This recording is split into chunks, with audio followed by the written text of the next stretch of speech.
심상 가정이라는 게 크게 이제 여러 가지 심상이 있어요. 근데 이제 선생님들이 이걸 활용하실 때 아까 이게 정서를 활용할 때 사용한다겠죠. 그래서 이제 긍정 강화 심상이 있어요. 긍정 강화 심상은 뭐냐 그러면 트라우마 환자들, 굉장히 이제 학폭이라든가 가정폭력이라든가 성폭력이라든가 또 뭐 어렸을 때 저처럼 이런 학대의 경험, 그런 그 태내 학대 경험, 이렇게 말하면 이제 방임이죠.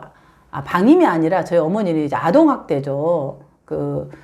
지금 시대에 있었다면 우리 어머니는 아동학대로 신고될 사람이에요. 근데 이제 그때는 뭐 다 그냥 그러고 부모들이 그냥 아이들을 뭐 양제물로 하고 뭘로 하고 이러잖아요. 근데 이제 어쨌든 아동학대 범죄죠, 우리 어머니는. 범죄자죠.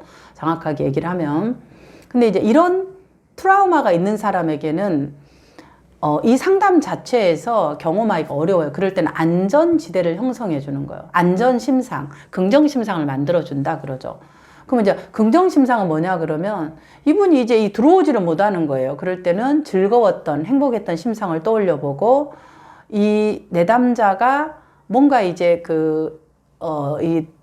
뭐라 그러나 위험 요인으로 생각하는 것들을 보통 이제 없애고 자기 안에 자원을 찾아서 그 자원을 떠올릴 수 있도록 해요. 자, 이거는 제가 이제 뒤에 가서 설명할 건데 그런 게 하나 있고 또 하나는 부정정서를 다루는 심상이 있어요. 이건 뭐냐면 보통 이제 부정정서는 어떤 부분의 얘기를 봤을 때 소리가 들릴 때 무슨 소리만 들리면은 본인이 확 이제 이런 뭐 이렇게 공황이 올라든가 이런 이제 어려움이 있는, 예를 들자면 아주 쉬운 예로 그런 부분이 있겠죠. 그럴 때는 이제 머무르는 심상을 하죠. 그래서 머무르는 심상 같은 거 거리두기 이런 심상으로 하게 됩니다. 자, 이것도 이제 뒤에서 하나하나 해보겠습니다. 그 다음에 자기 돌봄 심상이라는데 이게 뭐냐면은 보통 우리가 이제 알고 있는 내면 아이를 만나는 그런 심상이다 이렇게 얘기를 하죠. 그래서 뭐냐 그러면 보통 이제 그 친구로서 자기를 만나거나 또 다른 사람을 만나는 거 이제 이런 뭐 각각의 부분이 있습니다. 이 부분도 뒤에 가서 이제 하나씩 다뤄보도록 하겠습니다. 자, 그러면 먼저 심상 활용할 때 심상 활용에 대한 방법을 이제 가장 기본적인 것들을 해보면 이걸 이제 내담자고 쉽게 할 수 있어요. 그러면 이제 어떤 것들이 있냐 그러면은 가장 기본적인 것들이 먼저 내담자들에게 이제 사용할 때 우리가 심상이라는 이런 것들이 시각 보여지는 거 가장 쉬운 거, 뭐가 보이나요? 이런 시각. 뭐가 들리나요? 굉장히 청각의 고통을 특히 폭력에 대한 이런 부분들의 소리에 고통을 받는 사람이 있어요. 그러면은 청각 심상을 이용하는 게 좋고. 그 다음에 뭔가 이제 본 것이 있어요. 이 본 것들. 이걸로 인해서 굉장히 고통이 되면은 시각 심상. 그 다음에 이제 이 촉각이라는 거 대부분 성폭력 내담자들, 성추행. 그래서 뭔가 아버지가 자기 피부를 만졌다든지 뭔가를 더듬었다든지 이런 이제 이 몸에서 느껴지는 이런 부분들에서 벌레가 기어다닌다. 귀신이 내 마음에 막 기어다닌다. 이런 이제 얘기를 하는 내담자들 같은 경우는 체각 심상을 대부분 이용합니다. 그래서 그 내담자가 고통스러워하는 것이 주로 어떤 거느냐에 따라서 가장 기본적인 시각이냐, 청각이냐, 체각이냐 이런 부분들을 보통을 하게 됩니다. 그럼 이제 원리는 똑같아요. 그럼 하나씩 본 다음에 시각은 보는 거니까 이제 그 심상에 들어갈 때 시각이니까 뭐예요? 자, 한번 뭐가 보이시나요? 어떤 장면이 보이시나요? 장면을 먼저 하는 거예요. 그 다음에 그 장면이 있으면 그 다음에 그 장면에서 지금 내담자잖아요. 나는 어떤 모습으로 있나요? 이렇게 물어봐요. 항상 장면에서 내가 위치하는 거를 묻는다. 그러면은 나라는 것이 뭐냐면 대부분 이제 막 이렇게 쪼그리고 있어요. 아니면 누워 있어요. 또 뭐 이렇게 하기도 하고 뭐 어떤 자세를 취하고 있나요? 표정은 어떤가요? 무엇을 하고 있나요? 이런 걸 이제 쉽게 말하면 이렇게 이제 어떤 모습인지를 아주 구체적으로 이렇게 하는 거죠. 그 다음 주변을 한번 보시면 그곳이 혹시 어디일까요? 이 주변이 뭐가 중요할까 하냐면은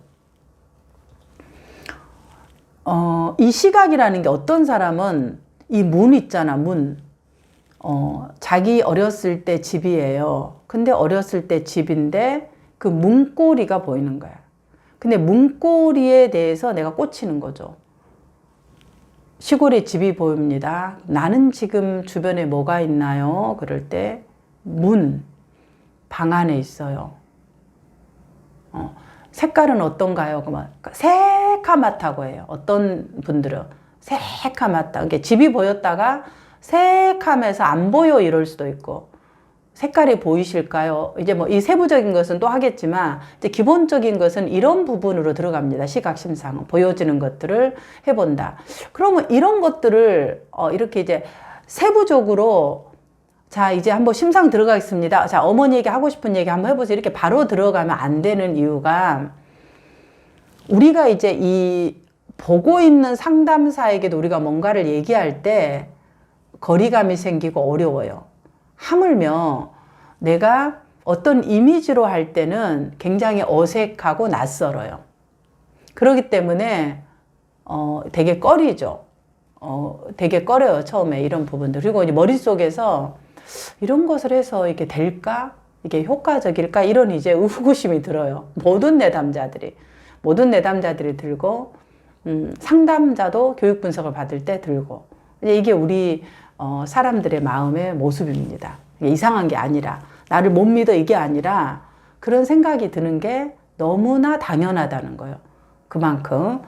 자, 그러면은 왜 이런 부분이 있냐면, 이런 이제 세부적인 묘사를 통해서 내담자가 이야기를 하고 이걸 구성해 나가면서 긴장이 풀어지고 약간 자기가 심상에 들어가서 조금 더 집중할 수 있는 이런 부분으로 들어갑니다. 어떤 분은 바로 그 장면이 떠오르면서 눈물을 흘려버리신 분이 있어요.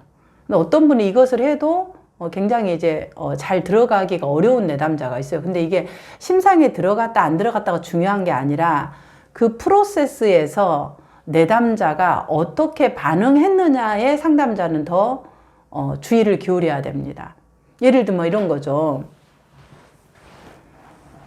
처음에는 집이 보여요. 장면이 뭐가 보이냐 그럴 때 뭐가 보이나요? 그러면 아버지가 보이고 그리고 내가 있습니다. 혹은 또 어머니가 보이고 오빠가 보이고 내가 있습니다. 그래요.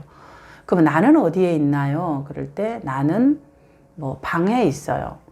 그리고 이제 보인다 그러지만 많은 내담자들이 이 폭력에 대한 부분의 내담자들은 그리고 안 보여요 이런 얘기를 많이 해요. 그러면 이제 이 내담자 입장에서 나는 심상에 좀 들어가기가 어렵구나, 힘들구나, 이렇게 해서 굉장히 자기가 뭔가를 또 이걸 못한다라는 생각이 들어요. 이제 이때 상담자가 해줘야 되는 부분은 심상을 하고 안 하고가 중요한 것이 아닙니다. 이 과정에서 내가 어떻게 경험하느냐는 이 이미지의 경험이 나에게 주는 메시지나 이런 것이 더 중요하고, 그것을 우리가 상담해서 다룰 것입니다. 그리고 이제 왜 이렇게 뭐라 그럴까 까맣게 변했을까 이제 얘기를 해보면은 대부분 그 대상에게 대해서 내가 가지는 두려움이 있는 거예요. 그러니까 그 대상을 안 보이게 하는 거죠.